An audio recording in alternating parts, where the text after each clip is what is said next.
Hello, welcome to this episode of Let's Talk Death. I'm Fran Solomon. And I'm Andy McNeil. And we're thrilled to be your host for these conversations. Let's Talk Death is brought to you by Heal Grief, a social support network creating community after someone has died. Everything we do is inspired by our core belief that no one should ever grieve alone. Our goal with this program is to have a friendly chat with some amazing people so we can help normalize and educate our Heal Grief community. Our guest today is Kate Etter. Kate Etter is a second-year medical student at the Ohio University Heritage College of Osteopathic Medicine. During her undergraduate studies, Kate, a grieving young adult, founded and formed a thriving, actively moving forward AMF chapter at Marshall University. She also swam at Marshall for the Thundering Herd. She currently sits as the AMF ambassador, where she welcomes new app community members to the AMF App for Grieving Young Adults and teaches them how to use the application. Her goals are to write a book about her grief experiences, incorporate grief work into her practice, and to ensure her patients feel supported in times of grief. Kate, we are delighted to have you as a guest on our show. Thanks for having me. Of course. So Kate, you do so much for actively moving forward. First off, thank you for that. Of course. But can you share with our audience your journey that connected you to us?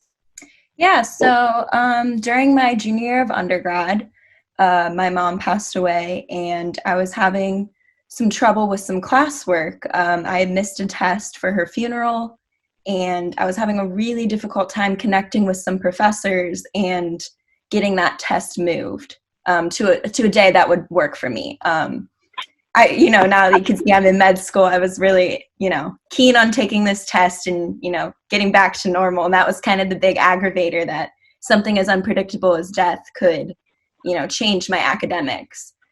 So I went searching online with my dad and I was kind of like, somebody has to have done this before or dealt with something before. And my dad actually found the AMF website and forwarded it to me. And he was like, this looks great.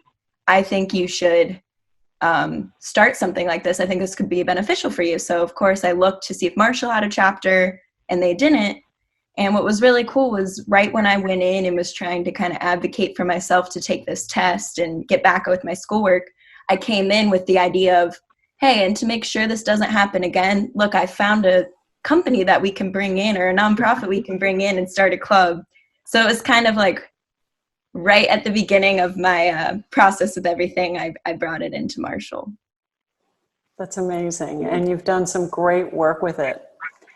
So you did a video recently talking about your actual grief journey and how it started well before your mom died. Would you mind going into that in more detail? Yeah, so the video you're talking about, we had an event at my medical school kind of to see what other medical students are dealing with because, we're more than just the kids or adults that study at school all the time. So it's kind of a way to get to know everyone and see what's going on in people's lives. And I thought this was a great time to bring up my grief story, especially medicine. I think grief is something that's not talked about a lot, but it's something that every one of our patients is going to have to go through. So I think it's worth bringing up. And so, yeah, I got up there and I tried to tell my full story in like 8 minutes, which was very, very difficult. And this is the first time I had told my story outside of like an AMF group or like a grief group. And so it was the first time kind of talking like I would in AMF meetings to the general public. And I talked a lot about how, my mom was diagnosed with brain cancer and I went to school for a whole year with that lingering over my head. And people were like, oh, Kate seems to be doing fine. Her mom's getting treatment. It's okay. And actually that was the hardest part of my grief journey was she was still here, but I knew, the diagnosis was terminal. And that was what I loved so much about AMF being for grieving adults, as well as those that have lost someone, as well as those who have someone with a terminal illness. Because I think that aspect, I had never thought through how challenging that would be to just know some like death was coming. And that was like 16 months for me. So that was a really hard time. But yeah, I talked about that. And I talked about some challenges in med school and some challenges with, things that have happened since then. I've, moved on into my career. My dad had started seeing other people, and there's just a lot of things I was working through. So kind of along that same vein, how would you say at this point in your life, the experience that you have with your mom, certainly with her illness and ultimately with her death, how do you think that has impacted, or has it impacted in any way, some of the decisions that you're even making now, having to do with your education, having to do with maybe how you view life and see the world? If you were to think about, are there ways that you think it's impacted you in that regard? I think it definitely has. I remember before my mom got sick, I told a lot of people I wanted to go into physical therapy, and being a physician was, it was kind of on my mind, but it wasn't really on my mind. And then once she was diagnosed and I was going to the hospital every day and kind of seeing what physicians actually do, because I had been fortunate that I was very healthy as a child. I didn't really have a lot of experience with what physicians could be besides a primary care physician. And I got really, really interested. So I think that, that unfortunate event definitely opened my eyes to my career path. And then further than that, I love the idea of hospice medicine. I love the idea of grief being intertwined into my practice. And I think that those are things that I'm not sure I would have realized would be a passion of mine if I wouldn't have had these experiences. So I think it's completely kind of shifted where I want to go in life and kind of what I want to do with life. And it's kind of weird how things turn out like that, because such a tragedy has left me with something I'm very, very passionate to work toward. So you talk about how you want to intertwine it in practice. So is it mostly really the compassion and the understanding of grief? Tell me more about what you mean by intertwine it. Well, I think a lot of people think that their relationship with their physician is very one-on-one. And I think grief is something that really impacts, the whole family, anyone that knew that person. And I think there's a point where, you have to be one-on-one for a patient, but then there's a point where if they start going down the road where their illness isn't going well or treatments aren't responding, there's a point where you have to start being a physician to their family. And that's not necessarily in the sense of, I have to give you medicine and help you with, physical symptoms. It could be, but it also could be, explaining and educating, this is the disease, do you want to understand it more? These are some challenges you might come into. And I think seeing hospice medicine and seeing that you can have that time with families and those conversations is kind of what comes to mind as of now. I'd hope that we could somehow bring maybe into a hospital before you get to hospice, more family discussions about grief and even just the loss of anything. If someone loses, a limb, that's something that's very traumatic and they have to grieve that. They don't even have to have a, disease that takes their life. So I've especially seen in med school, it's not talked about as much as I thought it would have been. And it's kind of opened my eyes that this is something that needs to. It's more textbook. Yeah. What you're learning. Yeah. Med school has maybe a sentence about grief. It's oh, by the way, if a patient dies, their family might grieve. And then it's, turn the page, next disease. And I'm let's stay there for a bit. Good for you.